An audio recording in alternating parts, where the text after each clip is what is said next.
हमसे मिलबू,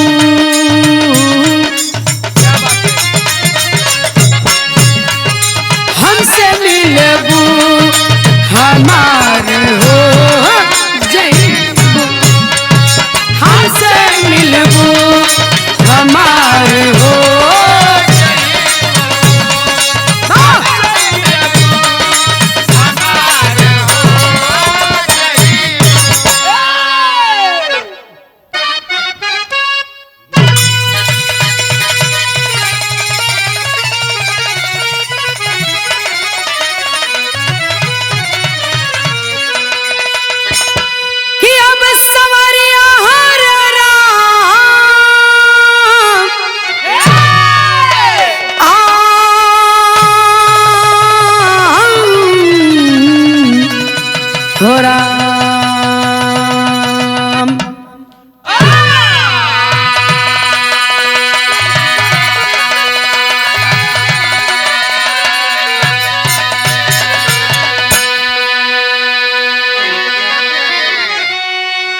कर्म ही जिंदगी बंदगी कर्म है, कर्म को ही जगत में कहा जाता पूजा।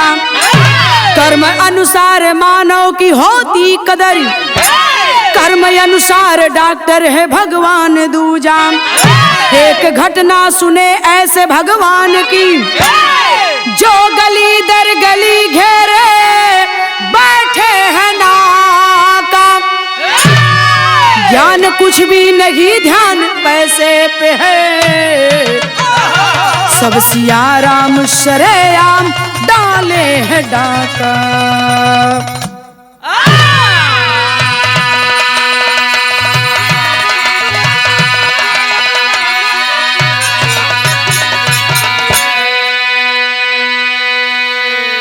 गौर करेंगे बाबूजी, एक ऐसन भी रहा सुनावे चलत हिला, जहां आज जिस डॉक्टर को भगवान का दूजा रूप कहा जाता है, आज उन्हीं डॉक्टरों की हालात बद से बदतर होती चली जा रही है। हमारा आपका थोड़ा भी स्वास्थ्य गड़बड़ होता है तो हम किसके पास जाते हैं? एक डॉक्टर के पास जाते हैं। लेकिन वही डॉक्टर आज के डेट में लुटेरा बनकर बैठा है।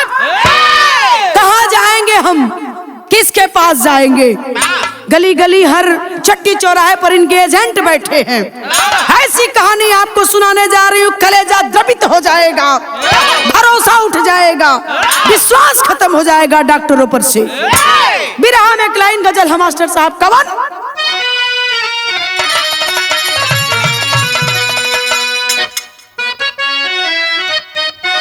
तैयारी में तो जहाँ आदमी भी काला, अरे जहाँ आदमी भी काला, उ बाजार ना कहाला। रे जहाँ आदमी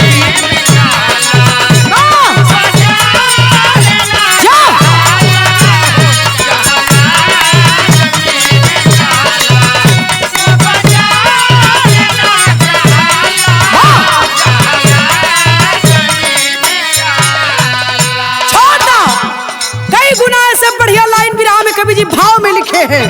क्या लिखे?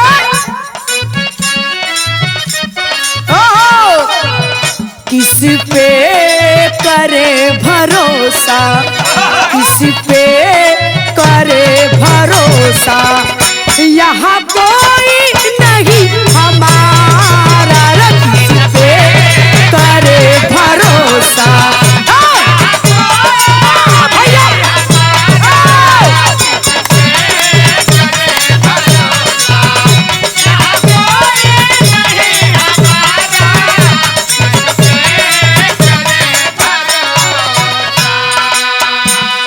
पे करे भरोसा, यहाँ कोई नहीं हमारा। झूठे मिलेंगे हर पल, झूठे मिलेंगे हर पल, जिनसे जगत है हारा। झूठे मिलेंगे हर पल, जिनसे जगत ये हारा।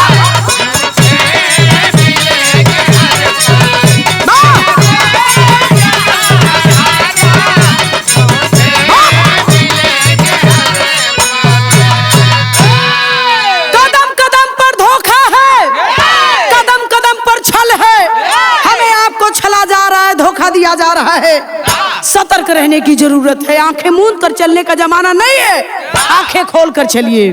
ये नीतू राज का संदेश है, सजेशन है। गौर करेंगे। बिरहा का कहानी बतौली बड़ी करुण है और सच्ची कहानी, इसे कल्पना समझने की भूल मत करिएगा। कहानी कहाँ कहाँ कैसन है।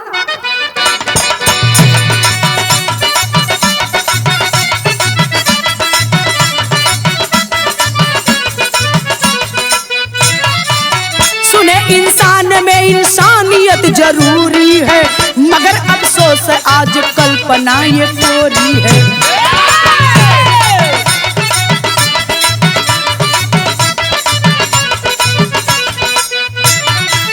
स्वास्थ्य, शिक्षा या सुरक्षा है महान, सुने इसी से देश का होता सदा उत्थान। सुने,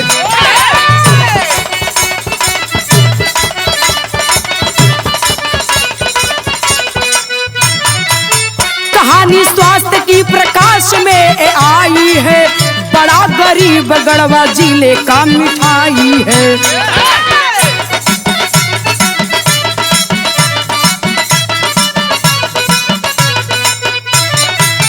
एक ही बेटा नौजवान बड़ा ख्वाब रखा, एक ही बेटा बड़ा नौजवान ख्वाब रखा, प्रखर बुद्धि का रिष्ट पुष्ट लाजवाब रहा।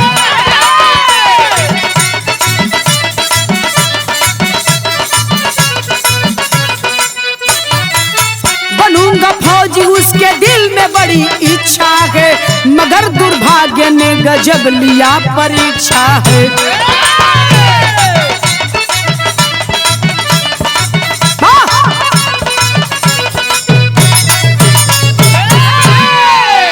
गौर करेंगे बाबूजी। गायिका नीतू राज ये नहीं कहती है, ये दुनिया के लोग जानते हैं और कहते हैं, मानते भी हैं।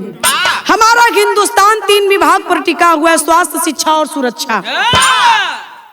स्वास्थ्य, शिक्षा और सुरक्षा। स्वास्थ्य हमारा आपका, जब कहीं भी तनी से जर बुखार खांसी सर्दी कुछ भयल तो हम लोग डॉक्टर के पास जाएगा। डॉक्टर भगवान का दूजा रूप हुआ करते हैं कि दुनिया के लोग जानना, लेकिन आज वही डॉक्टर भगवान ना शैतान बन बैठल हो। हम साबित करेंगे इस बिरहा में। एकरे पहले आप लोगन के बीच में एगो बिरहा दिलेली डॉक्टरन का कहानी, जो ना बिरहा का शीर्षक रहा लाश का इलाज। आप लोग बेहद पसंद कैलन। आज भी ये बिरहा के गौले 10 साल हो गए, लेकिन आज भी लोग जगह जगह ये बिरहा का फरमाइश करना, ये हमार सौभाग्य बा।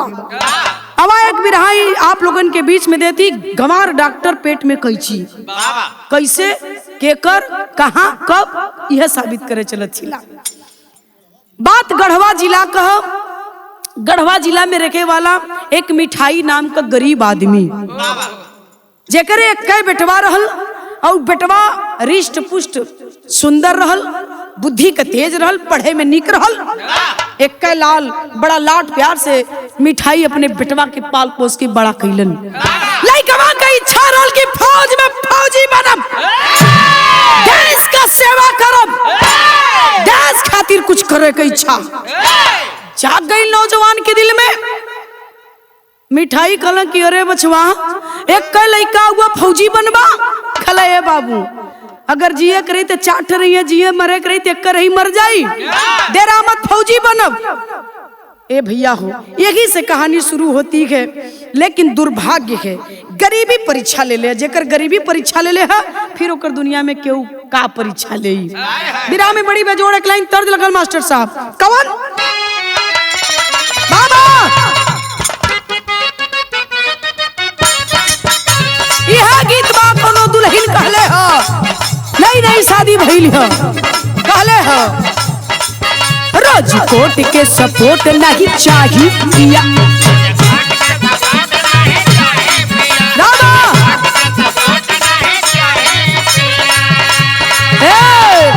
हमके एक बोरा नोट नहीं चाहिए पिया, चाहिए पिया।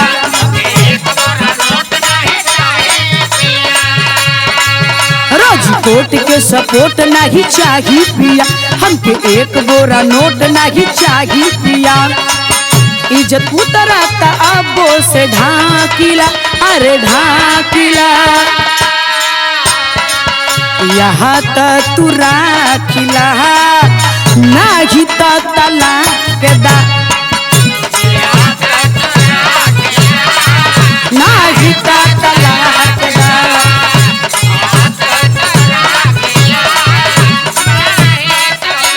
छोड़ दा। बिरहा के सादगी पर ध्यान दी गनी तो तर्ज छोड़ा भाव हका। रोज दौड़े ला बेटा सुरेंद्र सुना, रोज बेटा देश सेवा के भावना बा अंदर सुना, भावना बा अंदर सुना।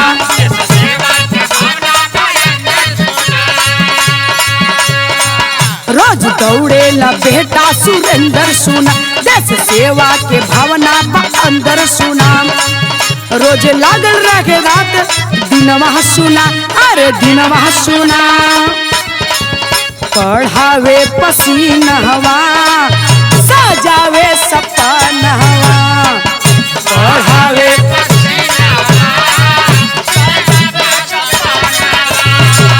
बहावे पसीनवा सजावे,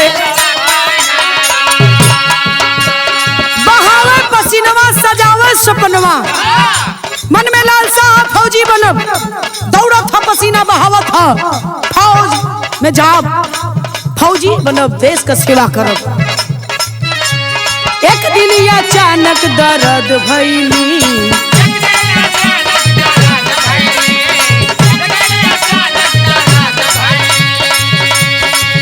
अरे सोचा ठंडी जबर भइली,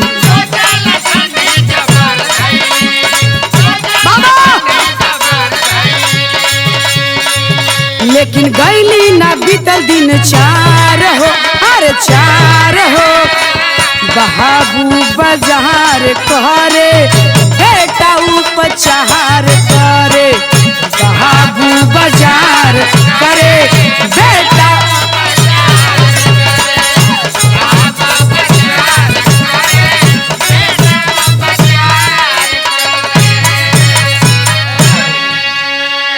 गौर करी हन भैया हो, लइकवा के मन में जोश है, कलश की फौजी बनब बाबू, अनाम सनाम तो बोले जी नहीं तो ठीक ना पड़ी, फौजी बनब तो बनब। बाबू कलो ना मनबे, कलो ना ना ना ना, फौजी बनब तो बनब। देखा राजहट बालहट तिरिया हट, हट कह दलस की फौज में जाब तो जाब। बहुत मना कैलन बाबू, लेकिन लइकवा ना मानत है सुरेश। कलश की ना हो बाबू जाब। समय बीतल, कुछ दिन के बाद एक दिन अचानक वो लइकवा का पेट दर्द करे लगल, अचानक दर्द करे लगल। कलश की बाबू पेट दर्द करता, बाबू कहला कि ठंडी फंडी लगल हुई ससुर, 4 बजे भोरवा में कबो दौड़े लगबा, कबो जो ने कि 8 बजे राती रे दौड़बा, ठंडी लगल हुई, दौड़ के पानी ठंडा पी लो बा, ठंडी मार देले हुई। लइकवा कलश की नहीं बाबू ढेर पीरा था, कहला ढेर पीरा था। तब बिरहा में एक लाइन तर्ज लग गई मास्टर साहब, कवन गीत था?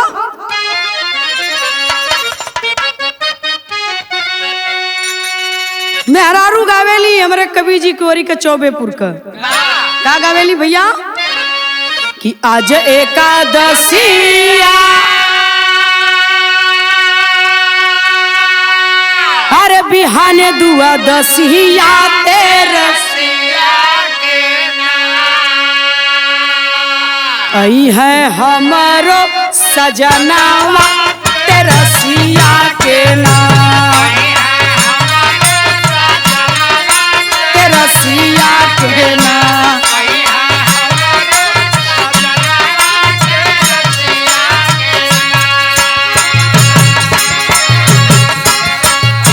छोड़ दा बिरहा के अंदर आवा तनी का लिखल गलवा, बाबू माई के नाम, अरे आवेला चयनावा सुनाए बाबू,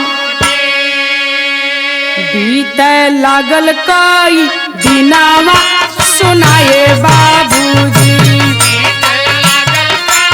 दिनावा सुनाए बाबू।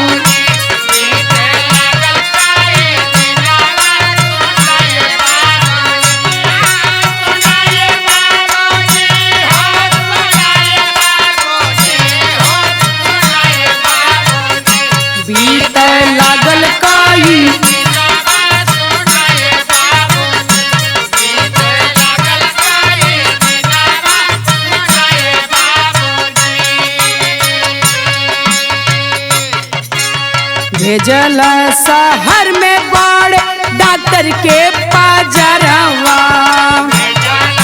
शहर में बड़े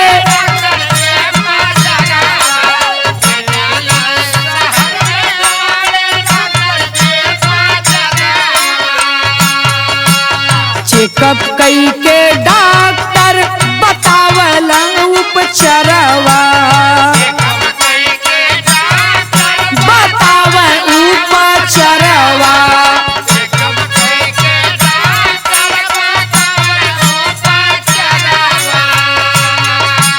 होई ऑपरेशनवाई तब बची जनवा, सुनाए बाबूजी जल्दी करा इंतजामवा, सुनाए बाबूजी।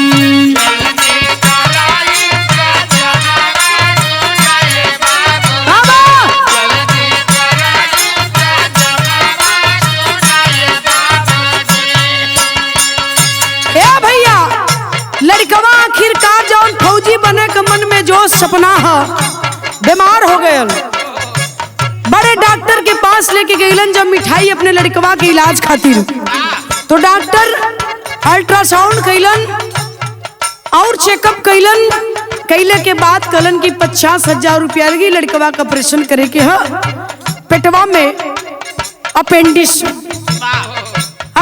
है पेट में, एक ऑपरेशन करे के पड़ी, 50,000 रुपया खर्च आई। कलन की ठीक है भयल का भैया ला, पागल के लेखा आज लगल मिठाई, लागल दशा पागल तो हो गई लो बाप का। 30,000 रुपया लिया के दिहाली माई, लिया के दिहाली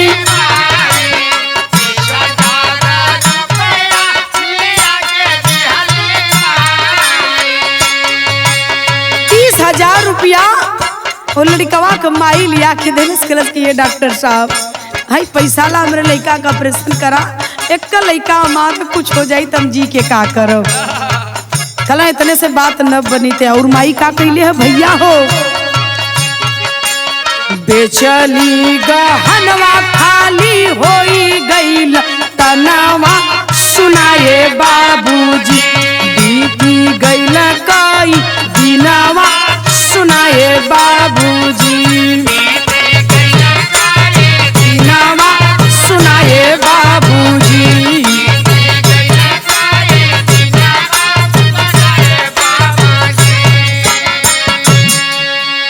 माँ तो माँ होती है साहब। कल इनकी ये डॉक्टर साहब 30,000 रुपया नगद ला, कल इतने से बात न बनी, 20,000 अब कम पड़त है, माई गईल घरे, कल उसकी गहना बेच दे, तन पे को गहना न रही, चली मर लाल ठीक हो जाए। गईलिन तन का गहना बेच के बचल खुचल रकम वो डॉक्टर साहब के लिए के दे देली। कल इन डॉक्टर साहब ने बिटवा के ठीक करा, डॉक्टर साहब ऑपरेशन करे बदे तैयार हो गईलन। फिर का भयल बाबू तनी आवा,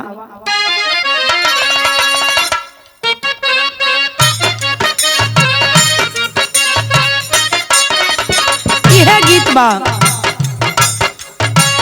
कहिया ले रहबा बोला बलमू विदेशवा में, बलमू विदेशवा में,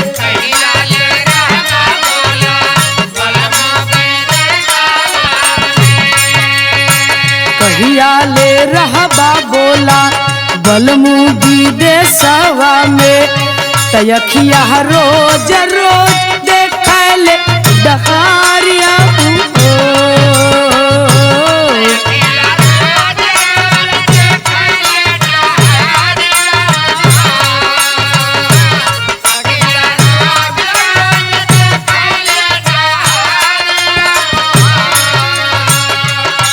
लेकिन गौर करिहन बाबू हो, बिरहा में कभी जी भाव लिखत वन भयल का जो लड़का के 50,000 रुपया लग के ऑपरेशन भइल बा, आवे 50,000 लगी गईल दवाइया में, गईल दवाइया में।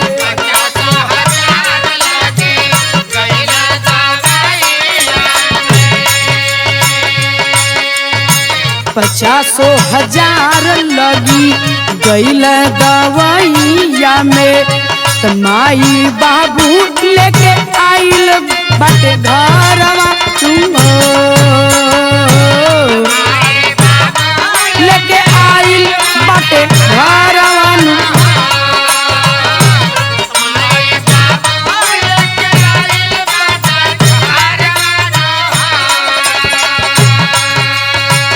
₹50,000 लगा के माँ बाप अपनी औलाद को ऑपरेशन करवा के घर लाते हैं छुट्टी करा के। समय कुछ दिन के बीतल भयल का भैया, लेकिन दर्द नाही अब ही ओराइल हो।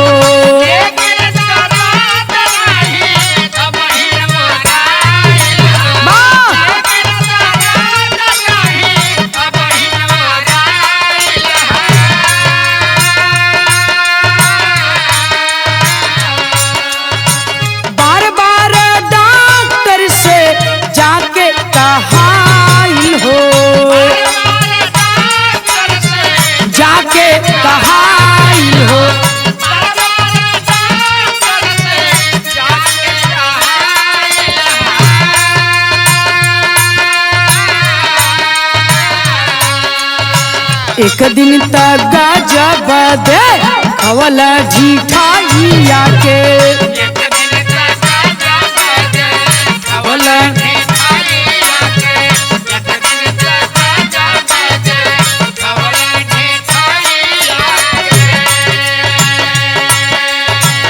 एक दिन तक गजब दे खवल झिठाइया के।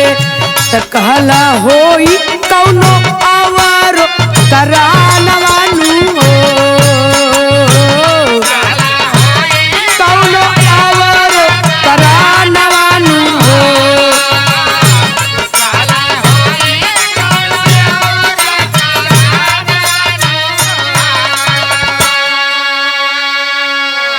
गजब हो गया बाबूजी।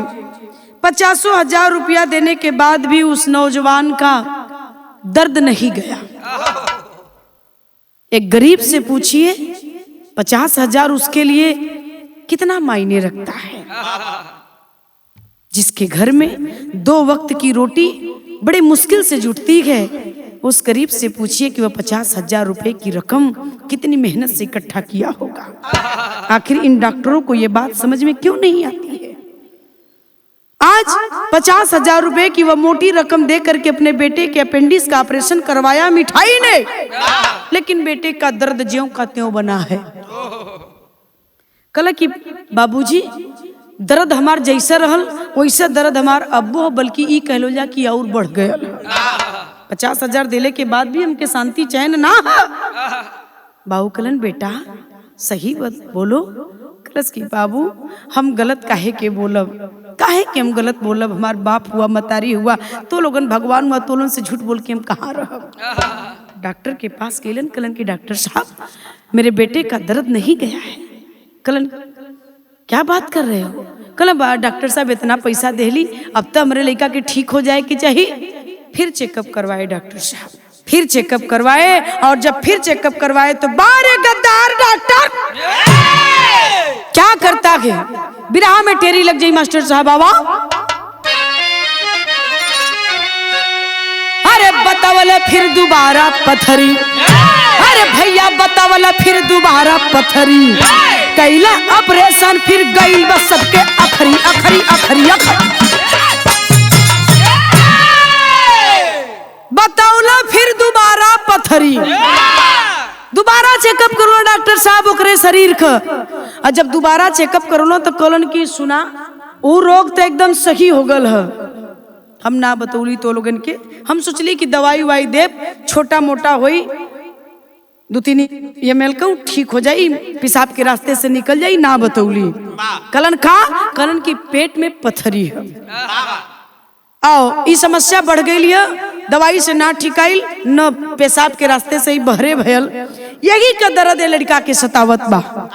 कलन तब कलन की एकर निदान एक कष्ट से अगर मुक्ति पावल चाहत हुआ तो एकर निदान एक कह कर ऑपरेशन करवा दा। दोबारा ऑपरेशन का जब नाम लिए तो माँ बाप के पैर तले से जमीन खसक गई। बाबूजी मरता क्या नहीं करता, सोच गईलन कि एक लड़का है, घर दुआर खेती बाड़ी सब कुछ रही के काकरी जब बेटवा ना रही तब ऑपरेशन के लिए दोबारा माँ बाप तैयार हो जाते हैं। और जब दोबारा तैयार हो गईलन फिर तब भैल का भैया तर्ज छोड़ा भाव हो का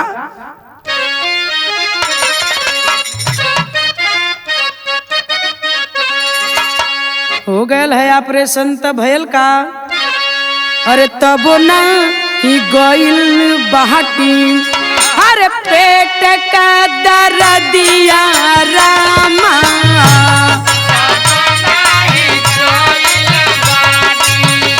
पेट का दर्दिया रामा,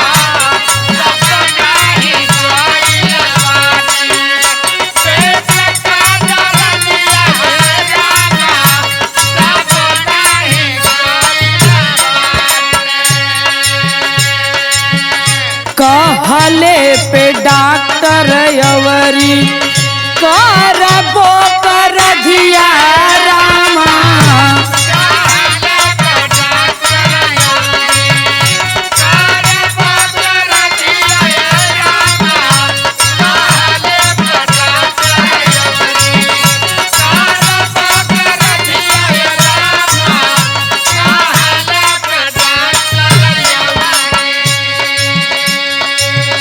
कहल कि लेके भागा जहाँ मन देखावा हो, भागा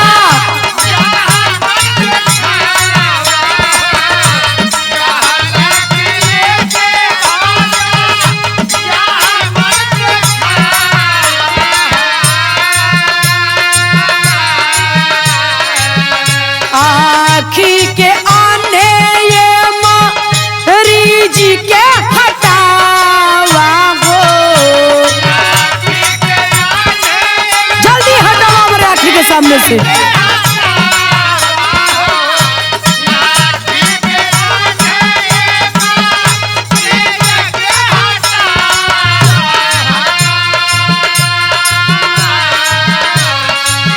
ना कला बनवल है तोरा, ना कला बनवल है तोरा, बेटा ऊन मदिया रामा, ना कला बनवल है तोरा, बेटा ऊन मदिया रामा।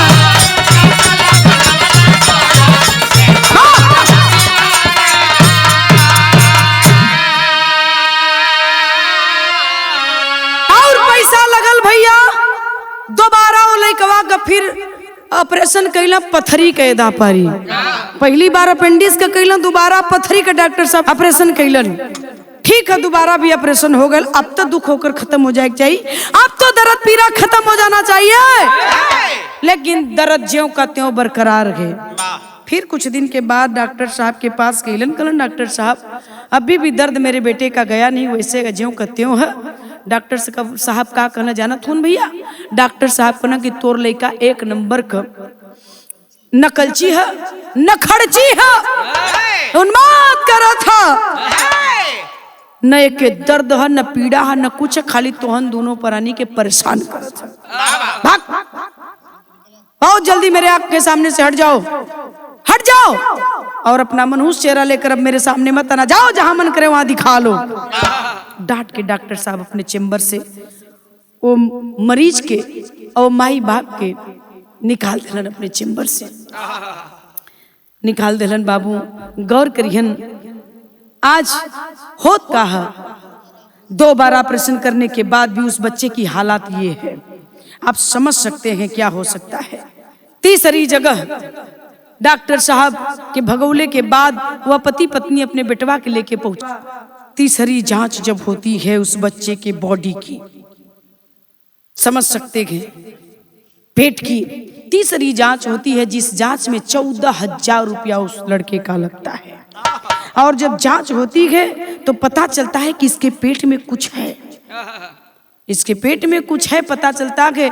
और डॉक्टर जब ऑपरेशन के लिए कहते हैं तो माँ बाप फिर सहम गए। कल की अगर ना हुई तो ये लड़का के कुछ भी हो सकेला। माँ बाप कलेजे पर पत्थर रख करके इजाजत दे देते हैं। और जब ऑपरेशन होता है उस बच्चे का तो उसके पेट में पता चला क्या है बाबूजी, गौर करिहन बाबूजी। पता चलल जब ऑपरेशन भयल तो ओकरे पेट में से कैंची निकलल। वह लापरवाह डॉक्टर जो पहली बार उस बच्चे का ऑपरेशन किया था अपेंडिक्स का, उस ऑपरेशन के दौरान उस बच्चे के पेट में कैंची भूल गया, छोड़ दिया था कैंची, उसी में उसे पता तक नहीं चला। दोबारा ऑपरेशन किया फिर पथरी का, तब भी नहीं निकाल पाया एक गंवार डॉक्टर। और जब तीसरे डॉक्टर के पास जाते हैं, तीसरी बार उस बच्चे का ऑपरेशन होता है तो उस बच्चे के पेट से कैंची निकलती है इतनी बड़ी। गौर करेंगे, जिस ऑपरेशन थिएटर में परिजन को जाने नहीं दिया जाता कि डॉक्टर जाते हैं, उनके कंपाउंडर जाते हैं, उनके ही लोग रहते हैं, वहाँ हमारे आपके कोई भी सदस्य ऑपरेशन थिएटर में नहीं जाते हैं। इस बात को आप लोग जानते हैं। वहाँ क्या हो रहा है, उस बच्चे के साथ उसकी किडनी निकाली जा रही है, कि उसके पेट में कई चीज छोड़ा जा रहा है, कि उसके पेट में अपेंडिक्स है भी या नहीं, पथरी है भी या नहीं, हम आप देख नहीं सकते हैं ना जा सकते हैं। आल्हा में कवि जी ने लिखा है, गौर करिहन का,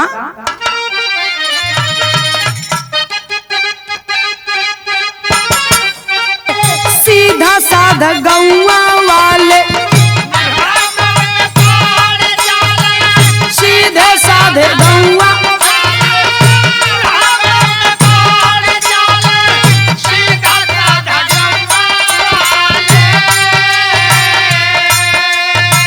मिठाई के लेखा लाल लेके बिल खा,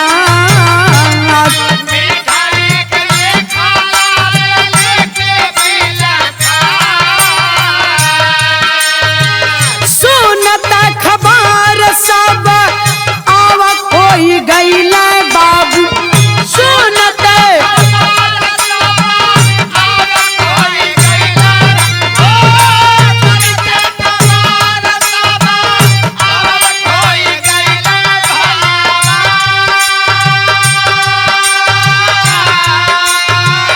दूसरे भगवान के ही सुन के उतता,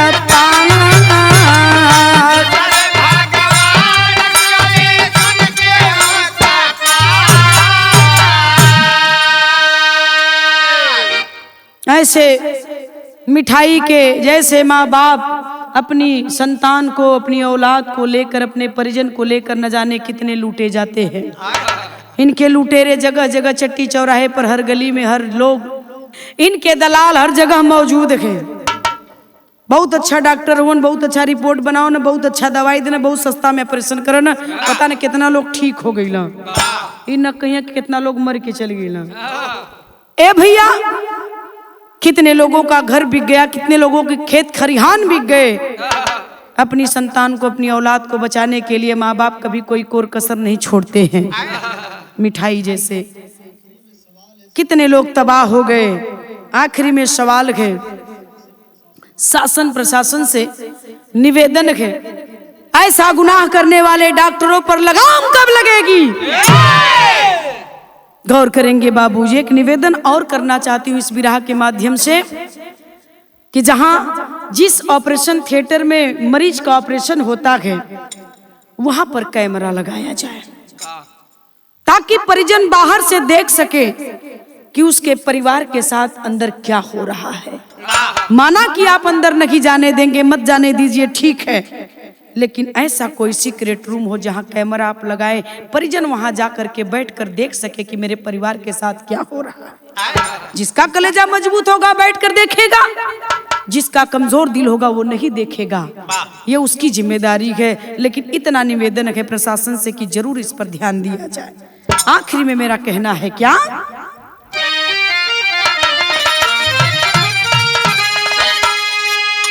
रन्नो मिठाई के लेखा लोग अरे लुटाते रही है, छबले चेती सरकार ना कमाते रही है।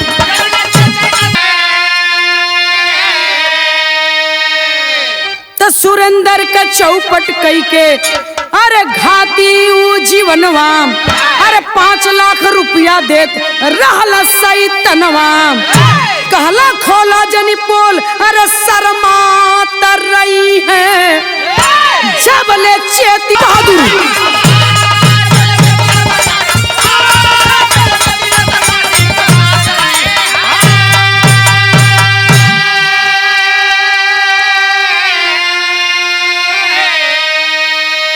उस सुरेंद्र नाम के नौजवान के आजीवन को चौपट कर दिया, ये लोग बर्बाद कर दिया उसकी जिंदगी। 3-3 बार उसके पेट को चीरा गया।